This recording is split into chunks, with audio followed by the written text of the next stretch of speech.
if you say something like that again, right? And they'll be like, what? Stop it. And then just hit you. And that's great. Those hit you, stop it reactions are awesome. If I'm talking, just like, stop looking at my tits. Like, I have a personality. There's more to me than just that. Come on. Just fuck with them a little bit.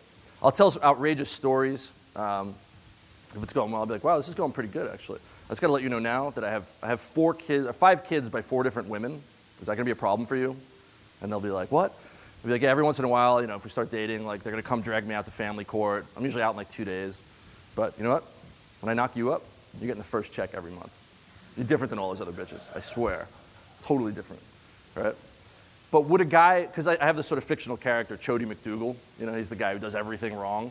Would Chody McDougal ever say that to a girl, right? He'd be like, no, wow, you seem like a very nice young lady. Where are you from? What do you do, right? It's counterintuitive. You feel like you're supposed to be polite, but when you crack on them, they don't know where they stand, and also it creates a familiarity, right? It's like you tease them like they're your little sister's friend or something, and it actually builds attraction. It's really counterintuitive, and you just have to go out and do it. But it takes courage. You gotta like be willing to lose them, because you're doing something that feels instinctually like wrong, totally wrong. But you have to get yourself to do it. And sometimes you will go too far, and they will leave. But that's, as you get better at it, it's pretty rare. And a lot of times, that's what breaks the back of the set. Like I've had girls, this one girl I ended up dating for like 6 months, she was super hot. And I was talking, I was getting nowhere for like 10 minutes. I'm just like, God, I'm gonna fucking kill myself. And then we're just talking, and I decided to know, I was like, you have really broad shoulders. And she was like, what? And I wouldn't recommend that normally, but it was just a Hail Mary, right? I'm like, I'm not getting anywhere anyway, so I might as well just try and kill it. It's either gonna win or lose on this. So she's like, I can't believe you just said that to me. I go, no, like you're athletic, like, you're breeding material, it's good. And she's like, what? And then she turned away to her friend, and I'm like, oh, fuck, whatever. So I turned to like Jeremy, I started talking to Jeremy, and then she comes back, like 30 seconds later. And then I kept going, but then it was alive, and I ended up dating her for like 6 months. So, you know, sometimes it's a Hail Mary pass. That's a little extreme, that one, but again, go for it. Non-reactiveness is another sort of way to disqualify it. It's, again, we talked about personalizing things. When you're non-reactive, it means you don't respond to negative social feedback, right? You know, we'll have a student who's like a heart surgeon, right? This guy sticks his hands in people's chests and touch their beating heart, but then he's gonna like start sweating and have a panic attack because he has to talk to some 24-year-old girl, right? It's weird. It's really fucking bizarre. It's because you're personalizing it. You're saying my self-worth is gonna be determined by the outcome of what this girl says, which is not true at all. So non-reactiveness is behaving like the guy who has 3 girls that he can call that night if he wants to get laid, and this one doesn't matter, right? Girls like, that shirt's like super gay. Like, you say, no, it's not. I spent like $200 on this shirt. I got it, you know, whatever. You lose immediately when you do that. So, well, that's an example of yes and. I'll get back. Well, this is also tying into yes and. It's a way to be non-reactive. So if she says that, you could just say, yeah, it's because I'm the world champion gay. Like, I'm the best gay in the whole world. I sucked 1,000 dicks in one weekend while decorating an apartment. I won the biathlon. It's the gay Olympics. I'm the champion, right? That's an example of yes and. Yes and is really useful. Like whenever somebody throws you a ball of shit, roll it back up, make it bigger, and throw it back at them, right? It's a comedy technique. It's like an improv technique. Someone throws you something, like in an improv situation, and you're like, no, the whole thing's over, right? You have to say yes and something bigger, escalate it, right? And it's also like, if you're willing to make fun of yourself, you don't care that much whether this works out or not. And if you don't care that much, you probably have some value. You have some other options, right? And there's a fine line. It's not all about just disqualification, but a little bit of this mixed with displaying value becomes pretty interesting to them, right? Tyler Durden had an example of like non-reactance. It was good. If you're out on a date with a girl and she's like, that guy's hot, what the fuck do you say to that, right? You're like, don't say stuff like that. Or like, the best thing to say is, yeah, I'd fuck him, right? It's a great example of non-reactiveness. You don't care and you escalate it one. Start thinking like that. It's like a muscle. Once you start realizing you can do this, you realize there's a lot of opportunities in your interactions to start doing this stuff. And it's really, really effective. So moving on a little bit to, we talked about provide value. Routines are a tool to do that, to show more humor and social intuition. We talked about disqualification to try and disarm their resistance, put them on sort of they're not sure if you're hitting on them or not. And then building sexual tension, we're gonna do a few things. Push-pull is a big dynamic, and you've already seen this, right? state-based routines, intrigue-based routines mixed with disqualification inherently is push-pull, right? You want to push them away and pull them back. And then you also have to start going sexual with this push-pull stuff. And the best way to go sexual is to go sexual funny first, right? So a lot of guys, when we're like, escalate, they're like, okay, I'm talking about what I do for a living. How do I escalate when I do that, right? So we're escalate by making funny sexual jokes. Because it's hard to be like, so yeah, that's cool, you're an accountant. How do you like to get fucked? What's the segue, right? It's easy to say, just escalate, but how do you actually do it? Start finding sort of jokes to make that go sexual. Because some of the biggest problems that guys have is that there's certain taboos that they never break, and you have to break all of them. One of them is going sexual. Because like the average guy will go out, meet a girl, have a pleasant conversation, exchange numbers, go on a date. He'll never talk sexually, never like say a sexual thing to her or touch her the whole time, right? And then you have like even this value build and this, there's not really that much resistance on her part, but there's no sexual tension.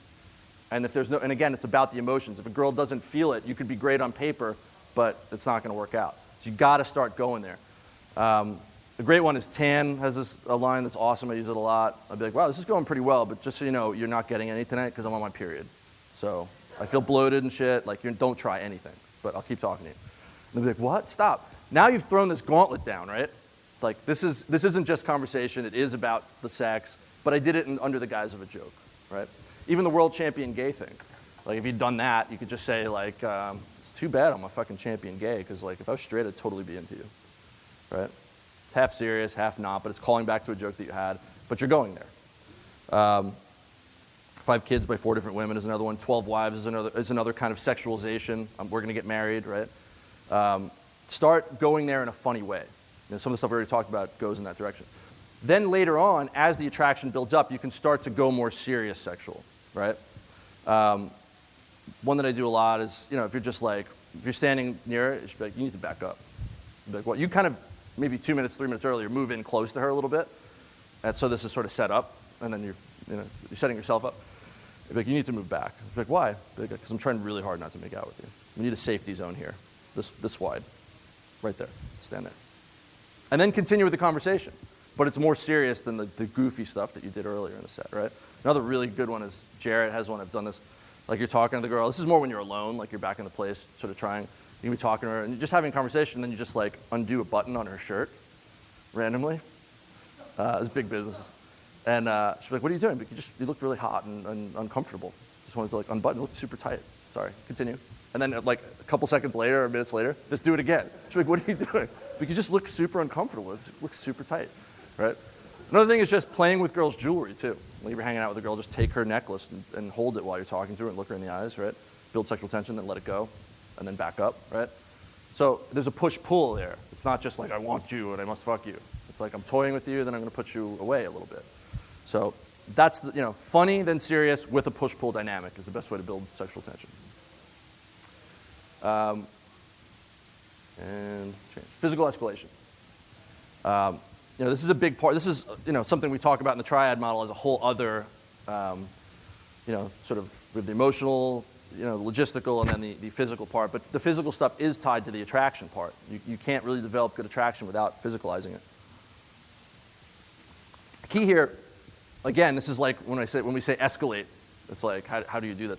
When we're like, physicalize it, touch her more, then you're just like, so that's cool, you're an accountant, that's nice. And then they just start randomly groping girls as you're having like inane conversation. It's weird, right?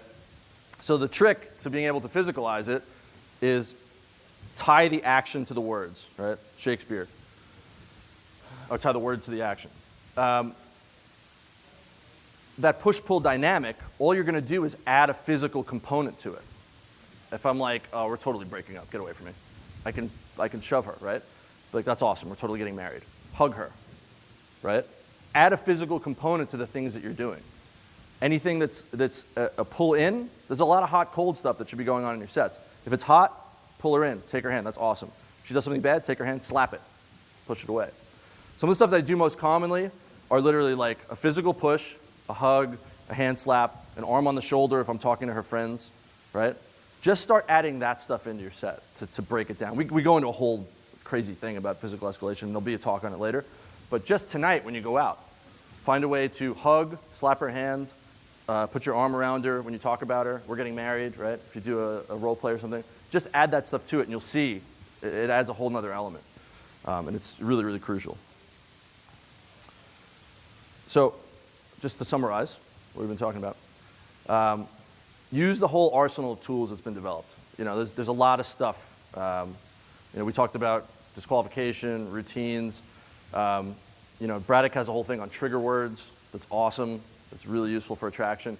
Learn all of it, get it all in your head, and create. The thing is, when you're starting out doing this stuff, you get kind of caught up on, I'm just going to use these routines, and I'm just going to do this and do that. Try and really round yourself out. Go out and just work on disqualification. Go out and just work on physical escalation. Go out and just hammer girls with routines to the point where you sound like a weirdo, right? But get good at each one of these different things, and then eventually, once you get them all at the same time, you'll start kicking ass.